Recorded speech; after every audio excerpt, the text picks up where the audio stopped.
राधे राधे प्रिय दर्शकों, जिंदगी का सफर चैनल में आपका स्वागत है। रेलवे स्टेशन में काफी भीड़ भाड़ थी। वहीं पर रखी हुई एक लोहे की टेबल पर एक बूढ़ी औरत बैठी हुई थी, काफी दयनीय हालत में। बूढ़ी औरत की साड़ी मैली हुई, आंखों में चश्मा, हाथ में लाठी। आंखों में धुंधला दिख रहा था चश्मा लगाने के बाद भी, लेकिन सुनने की तीव्रता काफी तेज थी। हर आहट की तरफ नजर दौड़ाकर देखती, जैसे किसी का इंतजार कर रही हो। कोई अपना उनसे बोल कर गया हो कि तुम यहाँ बैठो, मैं अभी आता हूँ। हाथों में एक पोटली थी, जिसे वह सीने से ऐसे लगाए थी जैसे करोड़ों की संपत्ति उस मटमैली गंदी सी फटी पोटली में हो।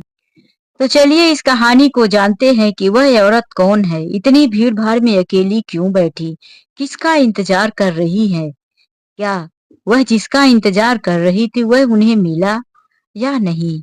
उनकी पोटली में ऐसी क्या कीमती चीज है? सुबह के 8:30 बज चुके थे। विनय हॉल में बैठा हुआ अपने हाथ में रिमोट लिए हुए टीवी के चैनल को चेंज कर रहा था। टीवी पर न्यूज चल रहा था। अलग अलग चैनल में वह अलग अलग न्यूज देख रहा था। तभी विनय की माँ शांति देवी जी लाठी ठोकते हुए अपने कमरे से आकर हॉल में विनय के पास बैठ जाती हैं। विनय से कहती है, बेटा अभी चाय नहीं बनी क्या? तुमने पी लिया क्या? विनय ने कहा, नहीं माँ, अभी चाय नहीं मिली है। वह अपनी पत्नी को आवाज देता है, श्रद्धा, आज चाय बनाने में इतनी देर क्यों? श्रद्धा ने आवाज दिया, लाती हूँ बाबा, आज सोने के उठने में जरा देर हो गई थी।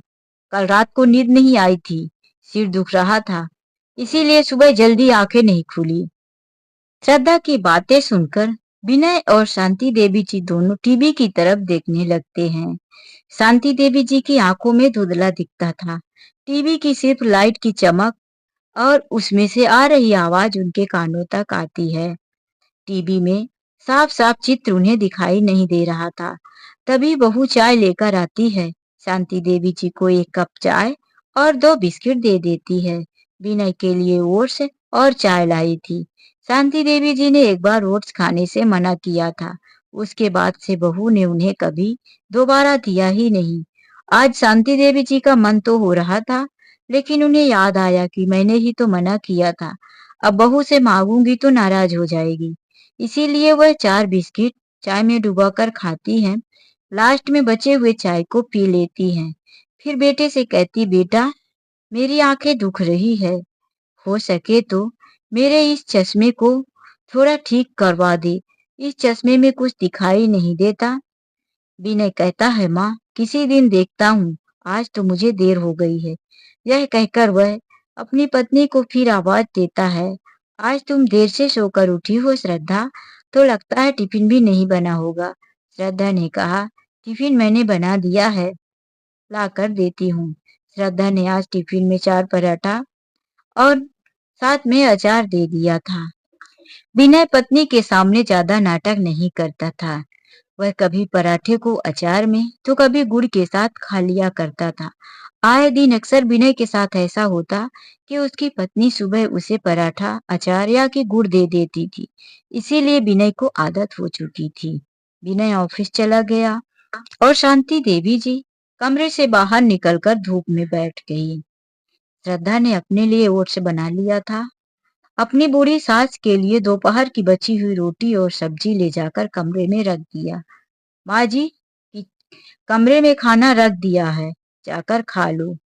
शांति देवी जी 11 बजे जब कमरे में गई तो 3 रोटी और रात की बची हुई सब्जी।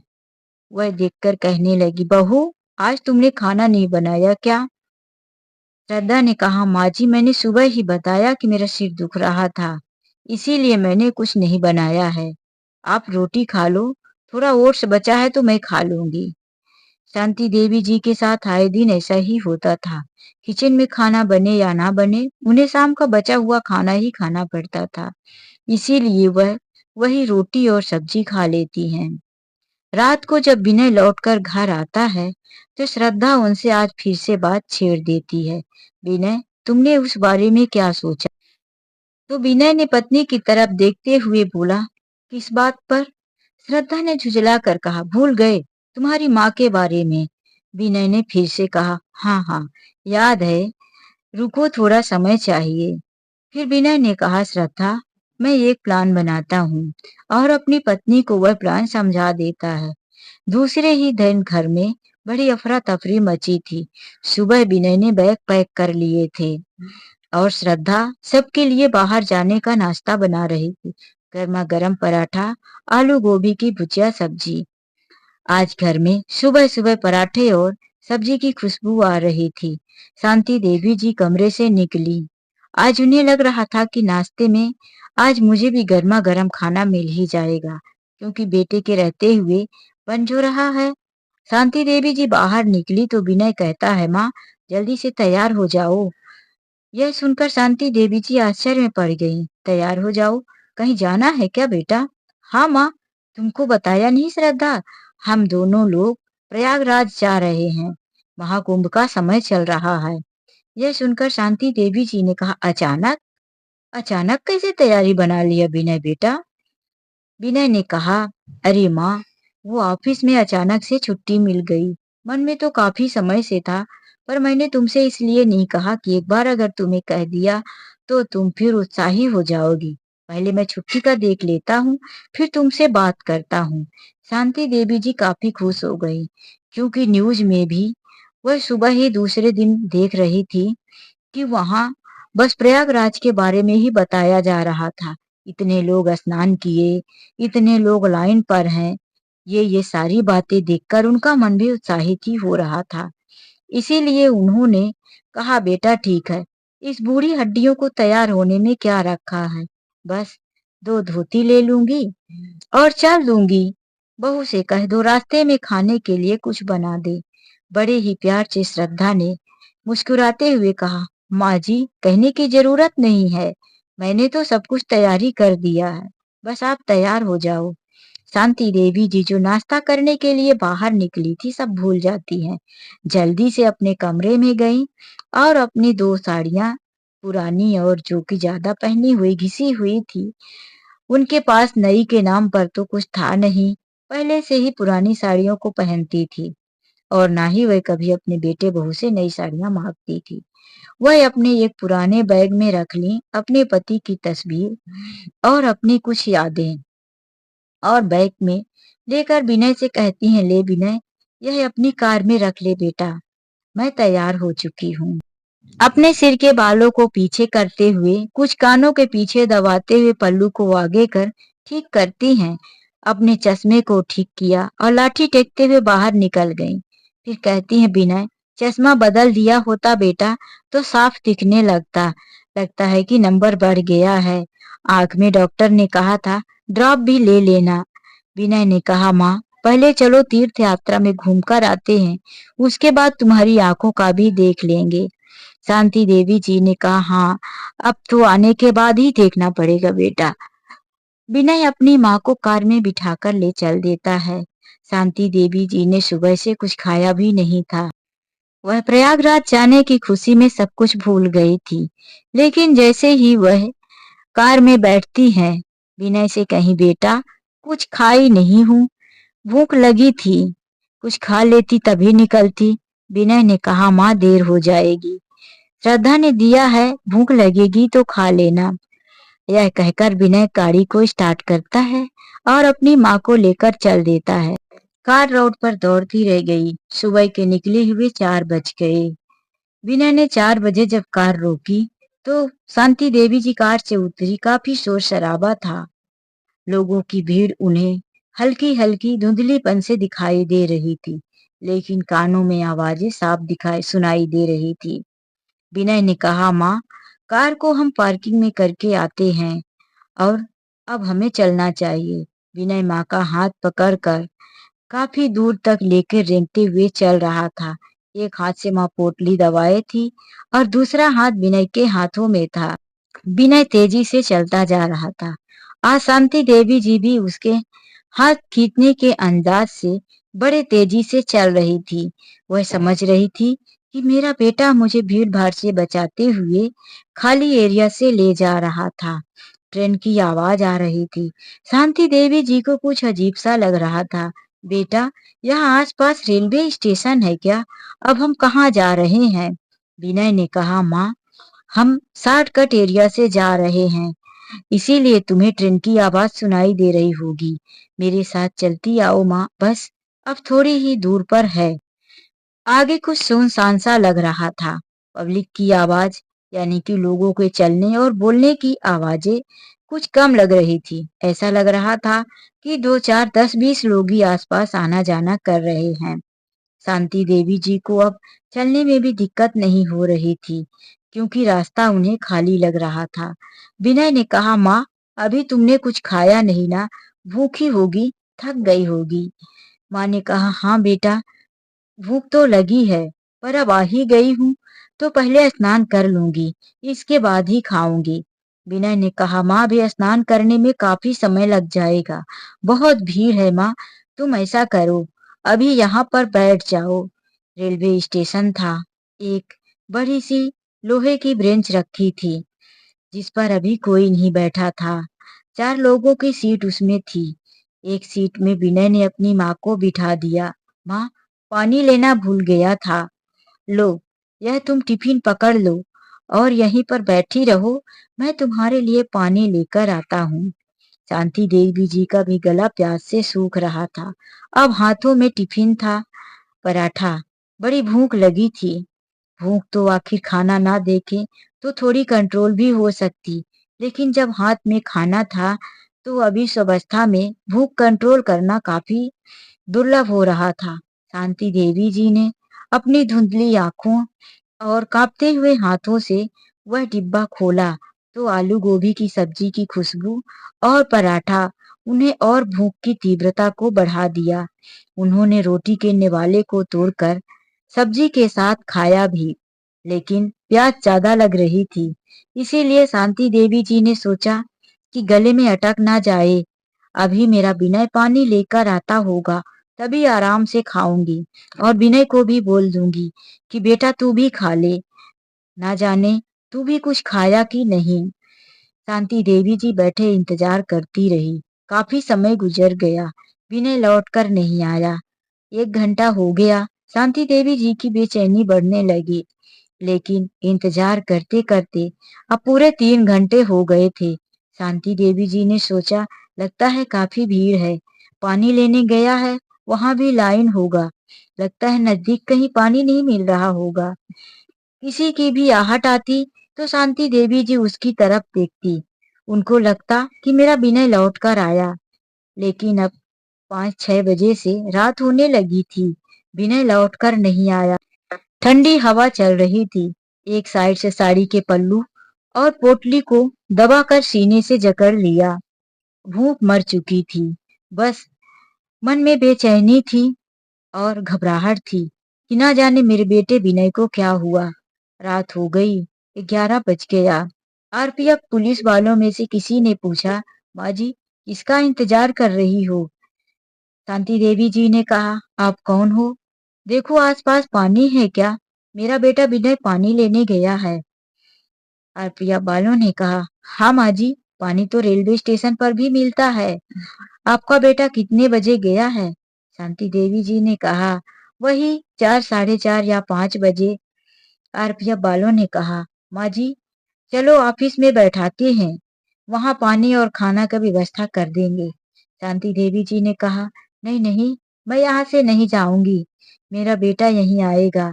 आरपीएफ वाले समझ रहे थे कि आज फिर से कोई बेटा अपनी माँ को बेघर कर गया। उन्होंने उस माँ के जिद के आगे वहां से उन्हें नहीं उठाया।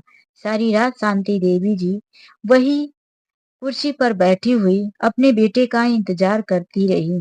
रात काफी होती गई। शांति देवी जी को रात का एहसास हो रहा था। धुंधलापन, जलने वाली लाइटों की चमक आंख में आ रही थी। लोगों का आना जाना कम हो गया था।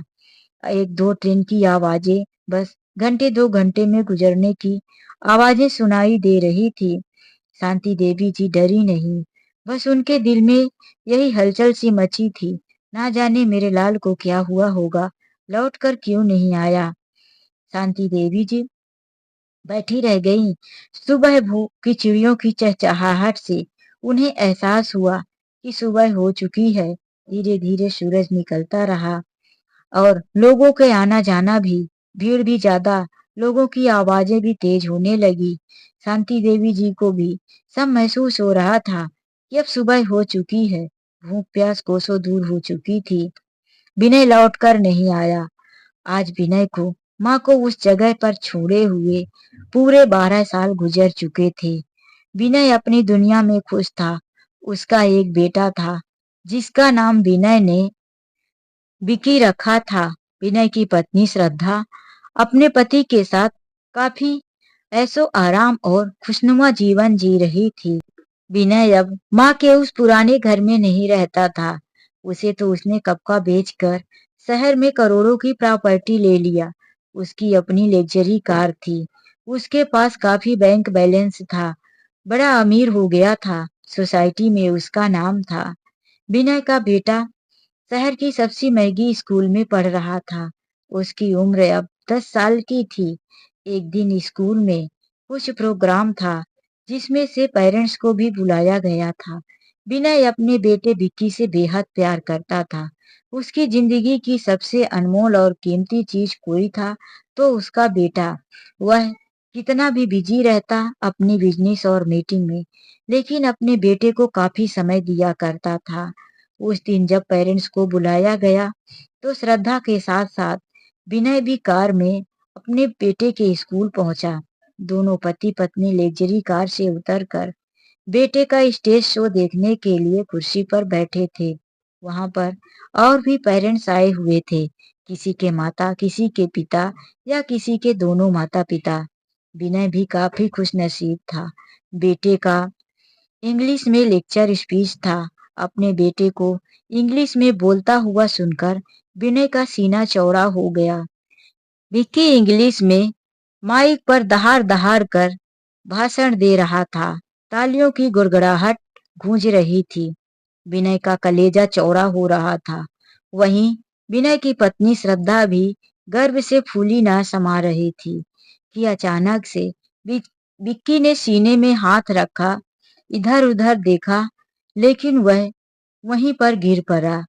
यह देखकर तो विनय का दिल घबरा उठा। दोनों पति पत्नी उठ खड़े हुए। विनय स्टेज पर पहुंच गया। बेटा, क्या हुआ? पानी लाओ। श्रद्धा जल्दी से पानी लेकर आई। आंखों में छींटा मारा। विनय ने अपने बेटे को दोनों हाथों से उठाया, बिना किसी से पूछे, बिना बात किए अपने कार में बिठाया और चल दिया। स्कूल में हड़कंप मच गया। अरे, इस बच्चे को क्या हुआ? अभी तो अच्छा खासा स्वस्थ था। इतना अच्छा भाषण दे रहा था, फिर अचानक से बेहोश कैसे हो गया? विनय तेजी से कार चलाता हुआ हॉस्पिटल पहुंच गया। विनय की पत्नी जो अपने बेटे को पीछे वाली सीट में गोद पर लेकर बैठी थी, वह रोए जा रही थी। विनय, जल्दी करो, किसी अच्छी सी हॉस्पिटल में लेकर चलो। न जाने मेरे बेटे को क्या हो गया। जल्दी से शहर के सबसे बड़ी हॉस्पिटल में, प्राइवेट में, विनय अपने बेटे को लेकर पहुंचा। डॉक्टर ने जल्दी से दवाइयां ट्रीटमेंट शुरू किया। डॉक्टरों के एक दो इंजेक्शन लगाने के बाद विकी होश में आया। उसका चेकअप शुरू किया गया। डॉक्टर ने जो बताया सुनकर विनय और विनय की पत्नी के होश उड़ गए। कभी सपने में भी नहीं सोच सकता था कि इस तरह से भगवान उसे छल सकता है। उसके ना जाने कौन से पापों की सजा उसे दे रहा है भगवान, जो कि उसके बेटे को भुगतना पड़ रहा है। डॉक्टर्स की जब रिपोर्ट आई, विनय और श्रद्धा ने दिल थाम लिया।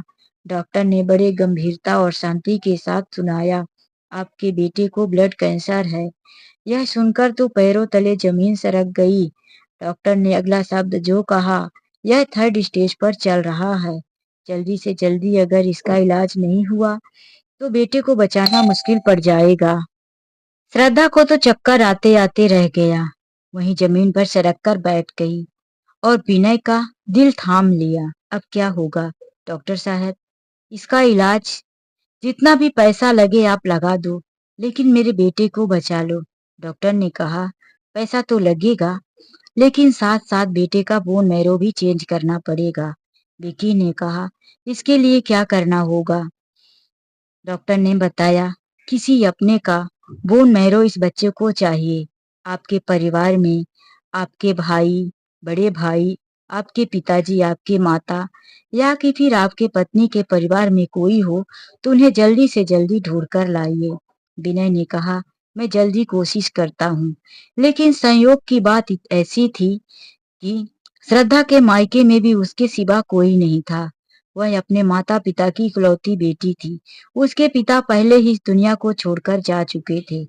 सिर्फ मायके में उसकी बूढ़ी माँ थी और विनय का उसके सिवा कोई नहीं था।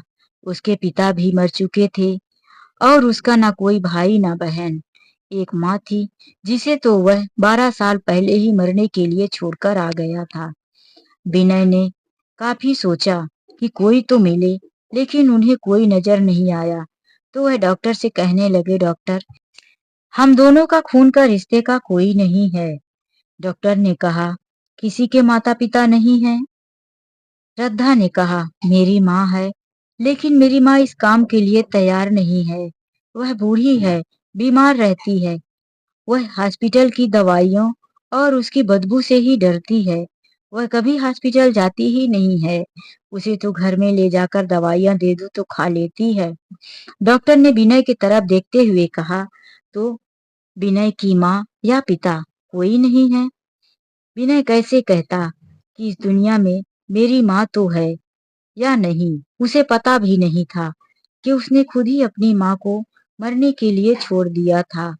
वह डॉक्टर के ऑफिस से बाहर निकला और अपनी पत्नी से कहने लगा, श्रद्धा, माँ जिंदा भी है कि नहीं मुझे यह नहीं पता। तुम्हारी माँ हमारा साथ देने को तैयार नहीं है। अब क्या करें? श्रद्धा काफी सोचती रह गई। आईसीयू में कांच के अंदर बेटा था। कांच के बाहर से श्रद्धा ने एक बार अपने बेटे को फिर से देखा और बाहर खड़े हुए पति पत्नी ने फिर एक बार गंभीर दर्द में डूब गए। श्रद्धा ने कुछ देर के बाद विनय से कहा, विनय, जाओ तुम अपनी माँ को ढूंढो। हो सकता है तुम्हारी माँ जिंदा हो। मेरा दिल कहता है कहीं न कहीं जरूर होगी। विनय ने कहा, मुझे भी लग रहा है, अगर माँ नहीं मिली तो क्या होगा? श्रद्धा ने कहा, देर मत करो, जाओ कोशिश तो करो। विनय अपनी कार लिया और तेजी से कार चलाते हुए उसी ओर दौड़ पड़ा जहां उसने अपनी माँ को छोड़ा था। उस दिन जब विनय जा रहा था तो उसके मन में सातिर था, कई तरह के प्लानिंग था जो अपनी पत्नी के साथ बनाया था, उसी को अंजाम देने के बारे में सोच रहा था। और आज उसके मन में दुख और भगवान को याद कर रहा था, हे भगवान, मेरी माँ को मुझसे मिला देना। दोनों जाने के वक्त में फर्क था। एक वह दिन था कि वह भगवान और दुनिया, माता-पिता सबको भूलकर सिर्फ प्लानिंग के बारे में सोच रहा था। और आज भगवान और अपने बेटे और अपनी माँ के बारे में सोच रहा था, भगवान से प्रार्थना कर रहा था। विनय कार चलाने के बाद उसी जगह पर पहुंचा जहां उसने अपनी माँ को छोड़ा था। उसी टेबल के पास गया, लेकिन आज वह टेबल खाली नहीं थी। उसमें 2-3 लोग बैठे हुए थे। विनय ने वहां पर बने हुए कैंटीन और छोटी-छोटी दुकानों पर फोटो दिखाकर पूछना शुरू किया, इस औरत को यहाँ किसी ने देखा है क्या? कई जगह उसके मुंह से निकल गया, आज नहीं 12 साल पहले। लोग उसे यह शब्द सुनकर पागल समझते। 12 साल पहले भूली हुई बूढ़ी औरत को आज ढूंढने आया है। आज का गुमा हुआ व्यक्ति कल सुबह नहीं मिलता। और यह कैसा औलाद है जो 12 साल बाद ढूंढने आया है? विनय पूरा दिन वहीं ढूंढता रह गया। उसकी बूढ़ी माँ वहां नहीं मिली। विनय वहां से निकलकर उस जगह रेलवे स्टेशन की गंदगी वाले जगह पर पहुंचा जहां लोग कचरा फेंकते थे और वहीं भिखारी, बूढ़े, गरीब बैठा करते थे। वहीं पर भीख मांग कर खाते। वहीं पर तो जो थोड़ी सी जगह थी उसी में लोग कचरे भी डालते और वहीं भिखारी अपना आश्रय भी बनाए हुए थे। विनय उनमें ढूंढने लगा कि शायद मेरी माँ भी इसी खाली जगह पर आकर बैठी होगी। विनय बहुत ढूंढा, अभी तक उसकी माँ नहीं मिली। उदास चेहरे से वह आगे की तरफ बढ़ा। ऊपर ब्रिज जा रहा था, नीचे जगह खाली था। ब्रिज के नीचे एक बूढ़ी औरत, फटी गंदी साड़ी, बाल उलझे हुए, ऐसा लग रहा था कि बरसों से उस बालों में पानी भी नहीं गया। हाथ में जगह जगह फोड़ी, गंदे हाथ देखकर उसकी नजर उस पर टिक गई। वह ना चाहते हुए भी उस बूढ़ी औरत के पास पहुंच गया। मक्खियां काफी भिनभिना रही थी। आसपास कचरा पड़ा हुआ था। दो चार भिखारी भी दो दो तीन तीन हाथ की दूरी पर बैठे थे। विनय ने जब चेहरे की तरफ देखा तो वही धुंधली बूढ़ी आंखें, वही चेहरा जो कि अब सूख कर पूरा अंदर की तरफ धंस गया था। हाथ पैर में सिर्फ हड्डियां बची थी। विनय ना चाहते हुए भी घुटनों पर बैठ गया और मुंह से शब्द निकल गए, माँ। माँ जैसे शब्द सुनकर शांति देवी जी का हृदय तड़प उठा। लेकिन उन्होंने फिर से अपने चेहरे पर वही गंभीरता, ऐसा कि उन्होंने सुना ही ना हो, मक्खियों को उड़ाने लगी और अपने दोनों हाथों पे हाथ रखकर उसी जगह पर बैठी रही। शांति देवी जी ने कहा, मुझे कौन माँ कहेगा? मेरा बेटा तो 12 साल पहले मेरे लिए पानी लेने गया और मर गया, वापिस लौट कर नहीं आया। विनय ने फिर से कहा, माँ, मैं तुम्हारा बेटा विनय। यह सुनकर शांति देवी जी ने कोई जवाब नहीं दिया। तो विनय ने माँ का हाथ पकड़ा और कहा, माँ, सुन नहीं रही हो? मैं विनय, उठो माँ, तुम्हें लेने आया हूँ। शांति देवी जी ने धीरे से हाथ छुड़ाया और कहा, मुझे लेने नहीं साहब, मेरे जैसे बूढ़ी, अंधी, लाचार औरत को कौन ले जाएगा साहब? आपके पास कुछ हो तो खाने को दे दो, भूख लगी है। आज 2 दिन से इधर कोई नहीं आया और आगे जाने की हिम्मत नहीं है कि जाकर भीख मांग लूं। विनय की आंखों में आंसू आ गए। उसने कहा, माँ, मैं विनय हूँ, लेने आया हूँ, तुम्हारा बेटा हूँ, चलो माँ। शांति देवी जी ने कहा, मेरा बेटा, मेरा बेटा तो मर गया उसी दिन जब वह मुझे स्टेशन पर छोड़कर गया था और लौट कर नहीं आया। मैं जानती हूँ मेरा बेटा ऐसा नहीं है, उसके साथ जरूर कुछ हुआ होगा, तभी लौट कर नहीं आया। वरना वह अपनी माँ को इतना प्यार करता था कि कभी अकेला छोड़कर नहीं जाता। भगवान ने मेरे ऊपर तरस नहीं खाया, मेरा बेटा मर गया। विनय की आंखों में आंसू आ गए। माँ, मैं जिंदा हूँ, मुझे माफ कर दो, चलो मेरे साथ। शांति देवी जी वहां से हिले भी नहीं। विनय हाथ पकड़कर खींचता रहा। फिर विनय ने कहा, माँ, तुम नहीं जानती, तुम्हारा एक पोता भी 10 साल का है, जो कि काफी बीमार है, जिंदगी और मौत के बीच में जूझ रहा है। वह सिर्फ एक बार तुमको देखना चाहता है, क्योंकि मैंने उसे बता दिया है कि तुम्हारी दादी जिंदा है। यह सुनकर शांति देवी जी का हृदय कांप उठा। मेरा पोता 10 साल का है, मुझे जानता है, मुझसे मिलना चाहता है, चल अभी लेकर मुझे मिलवाने चल। शांति देवी जी पिछली सारी बातें भूल गई और उसके पीछे पीछे चल दी। विनय उसी तरह से आज हाथ पकड़कर माँ को ले गया, जिस तरह से वह हाथ पकड़कर छोड़ा था। लेकिन पहले शांति देवी जी के मन में खुशी थी कि स्नान करके अपने बेटे के साथ लौट जाऊंगी, लेकिन आज उन्हें कोई खुशी नहीं थी वापिस हो जाते वक्त। वह तो सिर्फ पोते का नाम सुनकर उठी थी। विनय ने रास्ते में पूछा, माँ, तुम इतने दिनों तक कैसे गुजारा की? विनय की बातें सुनकर शांति देवी जी ने कहा, देखो साहब, आप मुझे माँ माँ मत कहो, मैं आपकी माँ नहीं। मेरे लिए माँ शब्द बहुत ही बुरा लगता है, मुझे माँ शब्द से मत पुकार। मैं एक बार अपने मरे हुए बेटे के बेटे से मिलना चाहती हूँ, जिसमें मेरा अंश है, मेरा खून है, बस, और मुझे कुछ नहीं चाहिए। विनय चुप हो गया। जब लेकर घर पहुंचा, उसे देखकर तो श्रद्धा की आंखों में चमक आ गई। माँ जिंदा है, अब मेरा बेटा बच जाएगा। विनय घर ले गया, अपनी माँ को पहले पेट भर का भोजन खिलाया।